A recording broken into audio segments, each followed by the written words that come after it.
Amal Jyothi engineering കോളേജിന്റെ രണ്ടാമത്തെ kidney disease awareness ക്യാമ്പാണ് ഇന്നിവിടെ നടക്കുന്നത്. ഇനിയൊരു വിദ്യാർത്ഥിക്ക് ഇനിയും ഇങ്ങനൊരു അവസ്ഥ ഉണ്ടാകാതിരിക്കാൻ വേണ്ടി അശ്വിന്റെ കൂട്ടുകാരെടുത്ത തീരുമാനത്തിന്റെ ഭാഗമായിട്ട് എല്ലാ വർഷവും അമൽ ജ്യോതിയിലെ വിദ്യാർത്ഥികൾക്കും അധ്യാപകർക്കും വേണ്ടി ഒരു കിഡ്നി ഡിസീസ് ഡിറ്റക്ഷൻ ക്യാമ്പ് ഇവിടെ നടത്തുകയാണ്. ഇനി നമുക്ക് നമ്മുടെ ഒരു കൂട്ടുകാരനെ അല്ലെങ്കിൽ ഒരു കൂട്ടുകാരി ഒരു വിദ്യാർത്ഥിയെ നമുക്കിനി നഷ്ടപ്പെടാതിരിക്കട്ടെ എന്ന് ഉള്ള ഒരു ആശയമാണ് ഇതിന്റെ പിന്നിലുള്ളത്.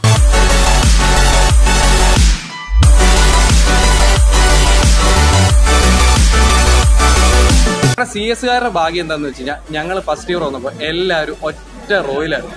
അപ്പൊ ഈ ഒറ്റ റോയിൽ ഉണ്ടായിരുന്നപ്പോഴെന്ന് വെച്ചാൽ ഞങ്ങൾക്ക് ക്ലാസ് തുടങ്ങുന്നതിന് മുമ്പ് തന്നെ എല്ലാവരും പരിചയപ്പെടാൻ പറ്റി. അപ്പൊ അങ്ങനെ എനിക്ക് എന്റെ കൂട്ടുകാരനായ അശ്വിൻ അയ്യപ്പനെ പരിചയപ്പെടാൻ പറ്റി. ഞങ്ങൾ ഒരുമിച്ചാണ് ഞങ്ങൾ ക്ലാസ്സിൽ ഒരുമിച്ചിരുന്നിട്ടുണ്ട്. അന്നൊക്കെ ഈ മൂന്ന് പേർക്ക് ഒരുമിച്ചിരിക്കാവുന്ന ഫസ്റ്റ് ഇയറിലെ ചെയറിൽ അതില് ഞങ്ങൾ 3 പേര് ഒരുമിച്ച് പഠിച്ച് ഒരുമിച്ച് എല്ലാ തല്ലിവിളിത്തരവും കാണിച്ചിട്ട് നടന്നു. എല്ലാത്തിലും അവൻ ഞങ്ങളുടെ കൂടെ ഉണ്ടെന്ന്, ഇപ്പോഴും അവൻ ഞങ്ങളുടെ കൂടെ ഉണ്ടെന്ന് വിശ്വസിക്കുന്ന ഒരാളാണ് ഞാൻ.